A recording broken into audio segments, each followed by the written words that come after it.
Welcome to my moms kitchen YouTube channel. বাড়িতে হয়তো ঘুগনি আপনারা অনেক সময় বানিয়ে থাকেন, কিন্তু দোকানে যে টেস্ট হয় সেটা ঠিক বাড়িতে আসে না। কী প্রসেসে করলে এই ঘুগনির টেস্ট একদম দোকানের মতো হবে, সেই প্রসেসটাই আজকে আপনাদের সাথে শেয়ার করব। আশা করছি এই সম্পূর্ণ রেসিপিটা আপনাদের ভালো লাগবে। তো চলো ভিডিওটা স্টার্ট করা যাক। আমি এখানে ঘুগনির কড়াইগুলোকে ওভারনাইট ভিজিয়ে রেখেছিলাম। এবার কড়াইগুলোকে নুন ও হলুদ দিয়ে 4টে সিটি দিয়ে সিদ্ধ করে নেব। ঘুগনিটাকে একদম দোকানের স্টাইলে বানানোর জন্য এখানে একটা মশলা রেডি করে নেব।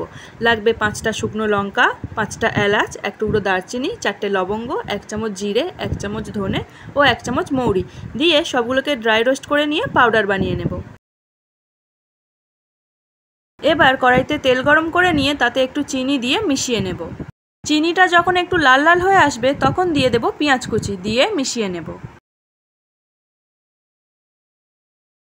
পেঁয়াজগুলো একটু সোনালি হয়ে এসছে, এই স্টেজে দিয়ে দেব আদা রসুন বাটা, দিয়ে মিশিয়ে নেব যতক্ষণ না পর্যন্ত কাঁচা গন্ধ চলে যাচ্ছে। আর এখানে ঝালের জন্য দিয়ে দেব লঙ্কা কুচি। এবার কেটে রাখা আলুগুলোকে দিয়ে মিশিয়ে নেব। আর দেব স্বাদ মতো নুন। এবার এখানে বাকি মশলাগুলোকেও অ্যাড করে দেব। লাগবে হলুদ গুঁড়ো ও কাশ্মীরি লঙ্কার গুঁড়ো, দিয়ে মিশিয়ে নেব। আর দিয়ে দেব টমেটো কুচি।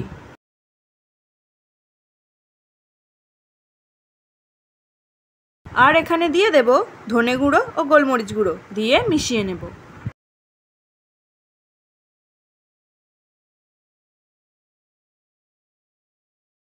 আলুর সাথে সব মশলাগুলো ভালোভাবে কুক হয়ে গেছে। এই স্টেজে দিয়ে দেব সিদ্ধ করে রাখা ঘুগনির কড়াইগুলোকে। এবার পরিমাণ মতো জল দিয়ে ফুটতে দেব। ঘুগনি ফুটতে শুরু করেছে, এবার দিয়ে দেব ভেজে রাখা মশলাটা।